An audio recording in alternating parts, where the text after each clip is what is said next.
Well, we left the Tetons and came to Soda Springs, Idaho, hoping to avoid the snowstorm that was coming to the Tetons. And, well, you see how well that worked. The snow has come further south than originally anticipated, and we're getting, I don't know if you can see it, but we're getting some pretty good snow right now.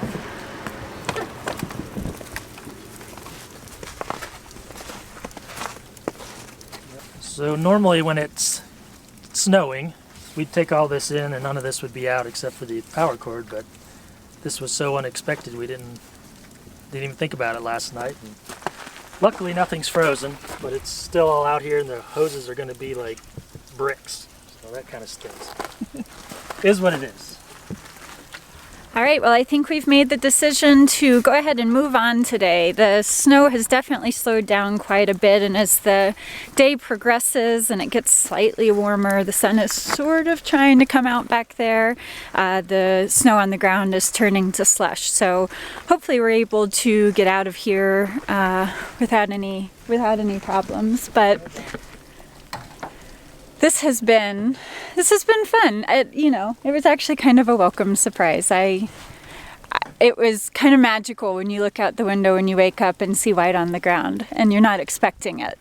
So we've enjoyed it, but we are heading further south.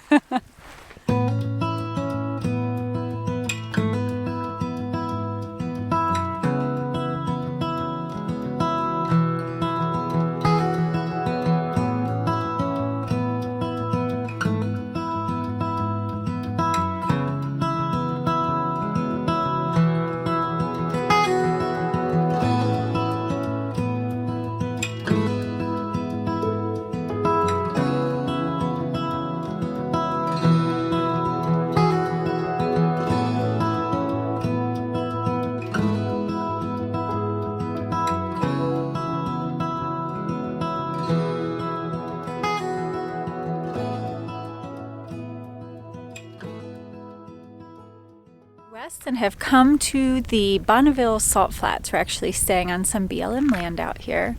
So we are again in the middle of nowhere. This camping spot is only about 4 miles from the actual salt flats. So we just unhitched, we're locking up the trailer, and we're going to head out to check out the flats.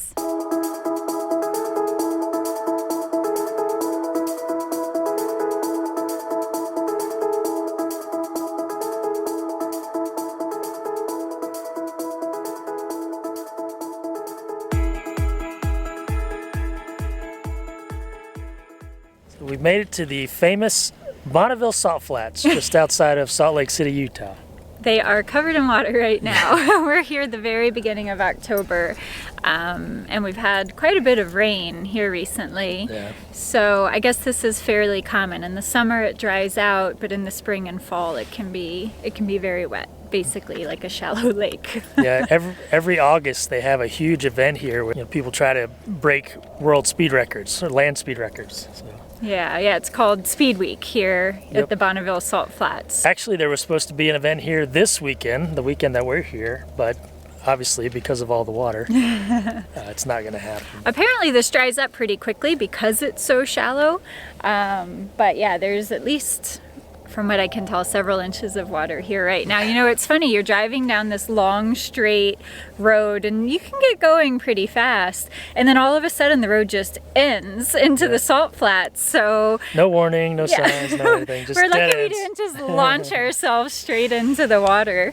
That would have been ugly. Right, but pretty cool place. I don't know, for me, being a car guy and a gearhead was something I wanted to see, but I wish it was. I wish we could drive out on it, honestly. Yeah, I wish it were dry. Yeah.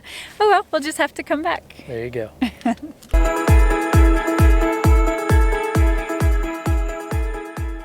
So the Bonneville Salt Flats were formed actually from a giant lake that used to be in Utah. 17,000 years ago, Lake Bonneville took up actually 2/3 of Utah. It was a massive lake that was 1,000 feet deep.